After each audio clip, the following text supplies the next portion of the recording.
आइए रुक करते हैं खबरों को ज़्यादा।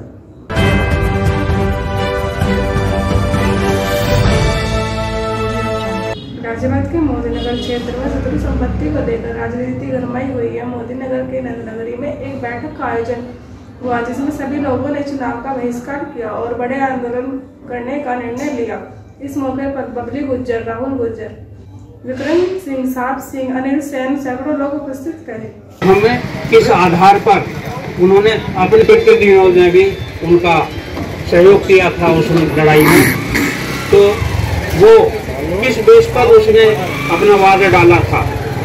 अगर वो उन जमींदार के परिवार के वंशज है जो पाकिस्तान जाने के आधार पर जिस बेस पर ये अधिकारी आज भारत में विद्वान हैं, जिनमें से मोहद्दीन भी एक हो सकते हैं, तो फिर शत्रु संपत्ति कहाँ रही जब उत्तराधिकारी भारत में दे रहे हैं। अरे इस पर 50 को आइए, 100 की आइए, जितनी जमीन आई है वो किस आधार पर मोहद्दीन को अलॉट की गई है या नहीं की गई है। यदि वो उत्तराधिकारी भारत में है तो शत्रु संपत्ति का तो प्रकरण खत्म हो जाता होगा। तो मैं इस बारे में आज हमारे बीच में दूसरे व्यक्तियों से भाई हमारे बीच में आए हैं। ना उल्टी कस्टोडियन गई हैं, ना चकबंदी विभाग वाले कोई कार्रवाई कर रहे हैं। तो इस चीज को देखते हैं, चाहे अंजाम कुछ भी हो उसके लिए हम तैयार हैं। सम्मानित साथियों, अधिकतर सभी लोगों को तो पता ही है, लेकिन कुछ लोग जो नए जुड़े हैं मैं उनको बताना चाहता हूं कि जैसा कि प्रशासन के द्वारा गलत तरीके से हमारी 68 बीघे जमीन को शत्रु संपत्ति में घोषित कर दिया, उस चीज को लेकर के शहर में और जिन जिन लोगों की जमीनें जा रही हैं उन लोगों को पूरी तरह से वे अंदर से सोचने से समझने से सब मजबूर हैं, परेशान हैं, दिक्कतें हैं कि आखिर क्या होगा, अब होगा क्या। तो सम्मानित साथियों, अभी 2 दिन पहले मुख्यमंत्री योगी जी का स्टेटमेंट आया था, आप सब लोगों को पता भी होगा, देखा भी होगा। मैं उन लोगों को कहना चाहता हूं कि जो लोग ये सोचते थे कि कुछ नहीं होगा या कुछ होने का वाला नहीं है, ये सब राजनीति स्टंट है, ये तमाम चीजें इस बीच जो चली, उन लोगों की भी स्टेटमेंट को देख करके आंख खुल गई है। उन लोगों को भी पता लग गया है कि हाँ, ये अब हमारी जमीन जाने वाली है।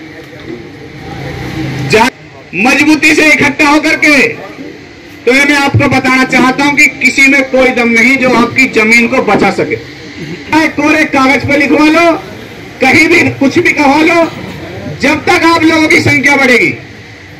जिस दिन आप लोग सड़क पे उतर गए, जब आप लोगों ने अपनी हक की लड़ाई को लड़ना सीख लिया, तो मैं विश्वास दिलाना चाहता हूं उस दिन ही आप जीत जाओगे। इसका सीधा सीधा उदाहरण है किसान आंदोलन। सरकार गलत कानून लेकर के आई, किसानों ने अपनी लड़ाई लड़ी, 1 साल लड़ाई लड़ी और मजबूती से लड़ाई लड़ी। आप लोगों ने देखा होगा कि जब से ये सत्ता में बैठे हैं, पहली बार किसानों के सामने झुकने का काम किया। अब जब देश में कोई गलत चीज होती है या जब कोई दिक्कत परेशानी या गलत काम होता है, जब आंदोलन हुए और मजबूती से लड़े तो जीतते भी हैं। और अभी कह रहे थे कि क्या प्रक्रिया इस मामले में चल रही है।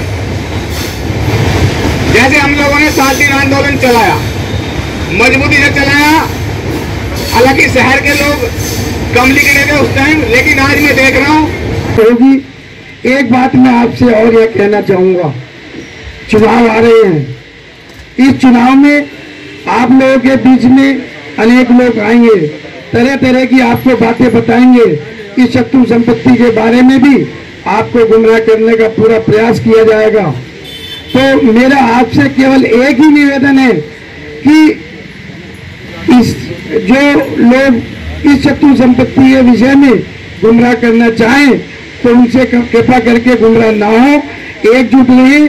और आंदोलन के बगैर हमें सफलता नहीं मिलेगी, आंदोलन हमें करना पड़ेगा। पुरानी कहावत है कि बगैर लोहे तो माँ भी बच्चे को दूध नहीं पिलाती, तो हमें चीखना चिल्लाना पड़ेगा, इकट्ठे होना पड़ेगा। जैसे कि मैंने अभी एक ग्रुप भी बनाया अपने कानूनी वादियों का, इसका नाम भी मैं बता देता हूँ। रामदास शर्मा, सुनो भाई ऐसे, हाँ, रामदास शर्मा, श्री आनंद शर्मा, श्री कश्मीर लाल जी, 4-10 आदमियों को तो हर एक आदमी ये दिलाएंगे, तो उससे हमारी संख्या बढ़ेगी। और धरने तो हमारे